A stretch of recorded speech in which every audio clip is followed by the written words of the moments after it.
Remue ménage.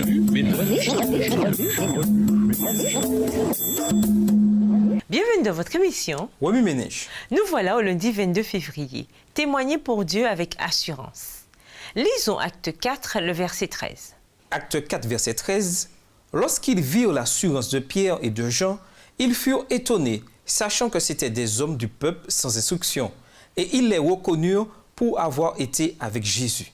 Le livre des Actes traite du développement de l'Église primitive. Cette croissance a été rendue possible grâce à l'œuvre du Christ par l'intermédiaire du Saint-Esprit. D'où la déclaration de Luc, les membres du conseil étaient très étonnés car ils voyaient l'assurance de Pierre et de Jean et se rendaient compte en même temps que c'étaient des hommes simples et sans instruction. Ils reconnaissaient en eux des compagnons de Jésus. Acte 4, le verset 13. En parlant de l'Église, Ellen White écrivit « Durant les périodes de ténèbres spirituelles, l'Église de Dieu a été comme une cité placée sur une colline.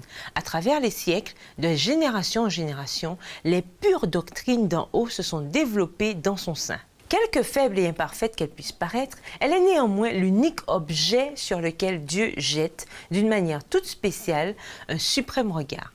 Elle est le théâtre de sa grâce, l'endroit où il se plaît à révéler sa puissance qui transforme les cœurs. L'Église est l'organisme employé par Dieu pour la proclamation de la vérité, car elle est qualifiée en vue d'une œuvre spéciale. Et si elle reste fidèle, si elle obéit à tous les commandements, l'excellence de la grâce divine habitera en elle. En raison de l'intérêt suprême de Dieu pour l'Église, Satan songea alors à une tactique nouvelle: dresser sa bannière au sein de l'Église chrétienne.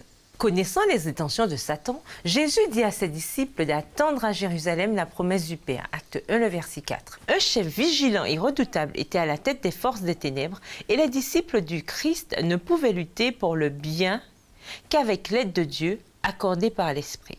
Acte 4, les versets 1 à 30, consigne le témoignage courageux de Pierre devant le concile, après la guérison de l'homme à la Belle Porte.